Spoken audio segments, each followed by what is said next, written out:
Namaste everyone and welcome to Incense Show with DJ, a show that helps you increase your incense quotient. So if you are an incense enthusiast, consider subscribing. So today we'll be reading part 3 of Role of Aromatics in Incense Composition. We're reading from Carl's book Incense, Crafting and Use of Magical Scents. So we've read about aromatics, we've read about some woods and plant materials. And today we'll be reading about binders. I did do gum binders in the last podcast. Oh, and yes, before we go ahead, you might just want to treat it as a podcast. So let it play in the background while you carry on with your chores, or if you just want to relax while I give you company. So we're reading about, this is page number 20 from the book. And if you still haven't bought the book, you might just want to buy it, because if you are a serious incense, if you are seriously into incense making, this is one book which is really going to come very handy. I call it my Bible of incense making. So this is page number 20 and we're reading about gum arabic or acacia. It says, you'll see this as a recommended binder in many traditional recipes as well as many new ones. It was one of the first incense binders used in the West, but it is my least favorite of any of the gum binders.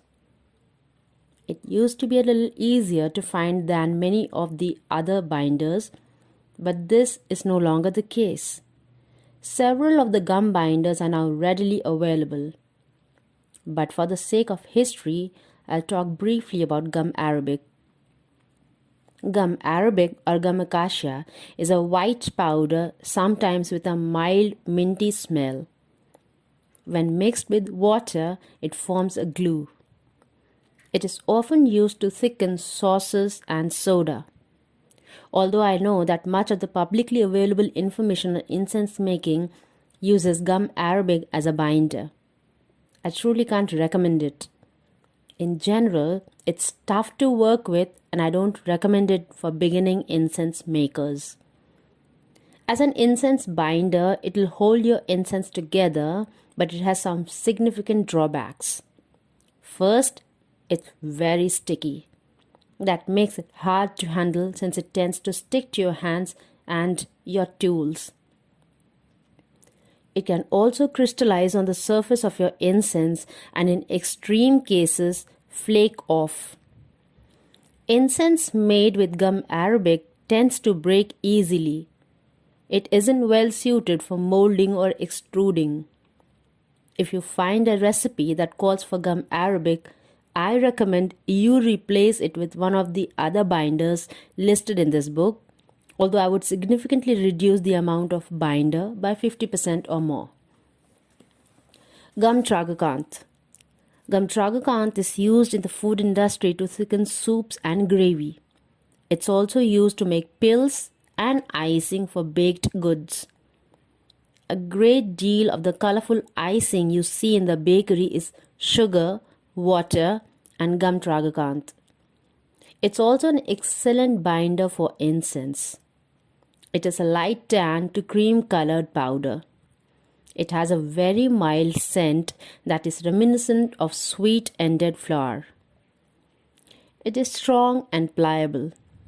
It's also fairly forgiving for the novice incense maker. It works well for hand rolling, molding, and extruding. Guar gum. Guar gum is very similar to tragacanth. It's a white powder with virtually no scent. It is also used in making food and pharmaceuticals. As a binder, it also works well for rolling, molding, and extruding. Currently, guar gum is usually the least expensive of the gum binders in the US. You can now substitute guar gum for an equal amount of tragacanth or xanthan gum or vice versa. You can sometimes find guar gum in the bulk sections of large or specialty grocery stores, or in the baking supplies section of the gluten-free area of some grocery stores. Xanthan gum. Xanthan gum is used in much the same way as the other gum binders I've mentioned. It's commonly used for thickening cake frosting, so you can also find it in craft shops. A less expensive alternative is in the bulk foods or gluten-free baking sections of a grocery store. I have often seen xanthan gum in small packets that look like packets of yeast. They are very inexpensive if you buy those little packs, so little binder is needed. That one packet will make several batches of incense. Wood binders. This category of binder is more traditional in its approach to rolling incense. Wood binders are wonderful because many wood binders also act as bases. As a result, you're far less likely to overbind incense if you use a wood binder. Most wood binders are scraped from the inner lining of tree bark. The binder is essentially the glue that holds the bark to the tree. Wood binders are generally not as strong as gum binders, which is both a positive and a negative. It is a negative because incense made with wood binders might not be as strong. On the bright side, you rarely have to worry about using too much binder. Mako, more properly called tabunoki. The term mako, Japanese for incense powder, is commonly used in the West. Asian incense masters have incorporated it into their recipes for 1,000 years, but it was only introduced to the Western market at the end of the 20th century. Also known as tabu, it's a light brown powder of medium coarseness.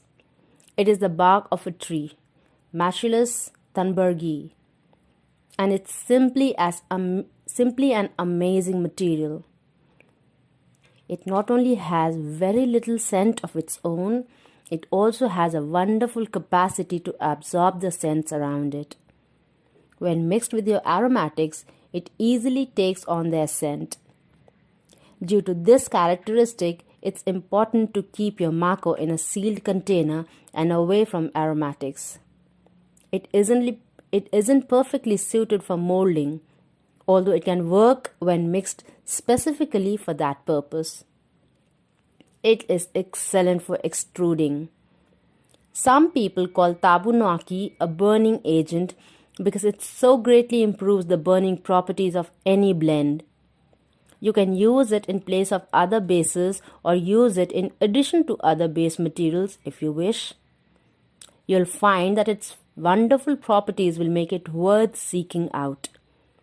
You'll also have no doubt as to why Asian incense masters have used it for 1,000 years. Although once it was difficult to locate in the US and Europe, it has become fairly easily to find online these days. Be aware that it can be a little pricey in the West, especially compared to prices in Asia. Then is dar. Dar is another wood binder. It's a traditional Tibetan binder that works much the same as mako. Like mako, it has a minimal scent and does an excellent job of absorbing the scents around it. Dar makes a very stiff dough. It can be difficult to coax it into the shape you want, but once you have it, dar is very good at keeping the shape. I like dar and have often used it in place of mako, but I do not find it to be a good binder for extruding. If you like to hand roll incense, dar is a great choice. Laha. I have worked with several different types of laha, another traditional Tibetan binder. When I have worked with laha, I have found that it loves to be kneaded.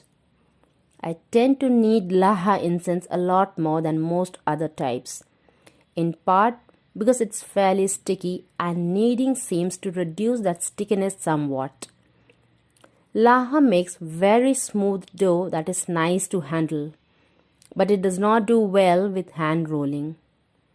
Laha is fine for extruding and can even be rolled flat and cut, although I would suggest sprinkling it with whatever base material you use to keep it from sticking to your rolling pin.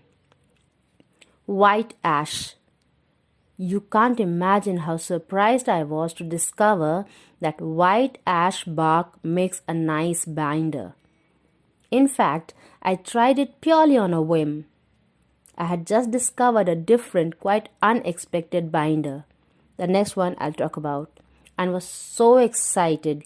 I started to wonder if every plant everywhere was a binder, and I just hadn't known it. In my excitement, I went to my driveway, pried a bit of bark from a dried white ash log, and took it to my workshop where I powdered it and added it to some sandalwood. Imagine my surprise when it turned out to be a nice, smooth binder. Unlike the other wood binders I've discussed, ash does have a distinct scent that is unsurprisingly woodsy, much like you would expect from a campfire. As long as that scent can be incorporated into your blend, ash might be a viable choice of binder. I have not tried other species of ash, but I imagine they would have similar properties. I was careful to use the bark's inner lining. I pried off some chunks of well-dried wood, thoroughly scraped the inside of the bark, collecting the wood bits that came off, and powdered them. I then used that powder just like any other wood binder. Sassafras. I had long pondered products that are used to thicken foods as possible binders. After all, most gum binders are used to thicken foods. Wouldn't it be possible that other materials that thicken food could also be used as binders in incense? While thinking about that one day, I settled on a food product I had eaten many times. Sassafras is the thickener in southern gumbo. In that role, it is usually called file, thus file gumbo. And looking at what it is made from, variously the pith of sassafras stems, sassafras leaves, and sassafras bark, I thought it was a strong candidate for a binder. I sought out a container, set it on my incense making table, and promptly forgot about it for about 2 years. While cleaning the table one day, a rare thing indeed, I found the still sealed container of file powder. I opened it up, gave it a try, and was so pleasantly surprised with the results that I scolded myself for weeks about letting it sit on my table for so long. File powder ranges in color from a mild brown to a deep green. It has a pleasant, albeit mild scent that is almost minty. It is not a strong binder, but that seems to impart a feeling that the cones are somehow lighter than they should be once dried. Therefore, cones made with sassafras need to be handled with a bit more care than others. Sassafras extrudes nicely as well. It imparts a very mild scent that is easily overpowered by stronger smelling ingredients. Unlike the other wood binders I worked with, sassafras doesn't function as well as a base. The way I like to test that with wood binders is to roll a cone out of the binder alone. Once it dries, I burn the cone and use that to gauge the burning properties. Of all of the wood binders I've listed, sassafras is the only one that will not burn alone. You can use it as a binder, but do not consider it part of the base materials. Other wooden binders. There are many more wood binders out there than what I've listed here. If you wish to test a possible new wood binder, I suggest taking a section of bark, scraping the inner lining, and powdering it. Take a bit of the powder, a teaspoon or so, and add enough water to form dough. If you can roll it into a cone and it holds the shape, allow it to dry. Once dry, test it to strengthen by squeezing the base gently between your fingers. If the cone holds its shape, you may have found a good binder. If you can light the cone and it burns completely, You can treat it like a base as well as a binder.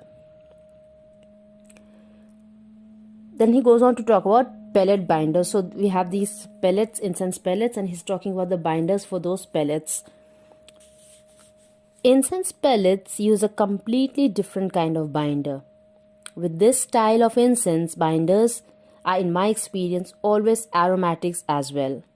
With combustible incense, you add a powdered binder and then add water. The binders for incense pellets, on the other hand, already contain water. The binder not only holds the incense together, but over time the incense will cure rather than dry as combustible incense does. When I was first taught about this style of incense, I truly believed it would stink since all of the binders seem to contain a high quantity of sugar. Well, I've rarely been more pleased to be wrong. These binders create wonderful incense that stands apart from its combustible counterparts. And then he talks about honey and jam, agave. So these are the three, and then he talks about liquids and water. So we'll be reading these in the next part of the podcast. So I've already done part 1 and part 2. And if you are into making natural incenses, incenses with directly with your own hand, with the wood and all of those things that you have around you, with the aromatics that you have in hand, so could be probably the garam masala powders that you have at home, or probably the any kind of aromatics that you have sandalwood, or if you have cinnamon powder and cardamom and all of those things, you could easily make your own incense. And if you are interested in making those incenses, then you might just want to check out these 3 parts, because natural incense composition is a very easy thing and it's very satisfying to make your own incenses. So you might just want to binge listen to all the podcasts, and you might just want to buy this book, because it's an excellent book, like I said, for natural incense makers, and it's going to really benefit you as an incense maker. So that was all for the episode that we had today, and I'm Dolly Jha here, and I thank you so much for listening to this episode. If you learned something from it, and if you think somebody else can learn something from it too, share it with them. Till we meet again next, take very good care of yourself. Namaste.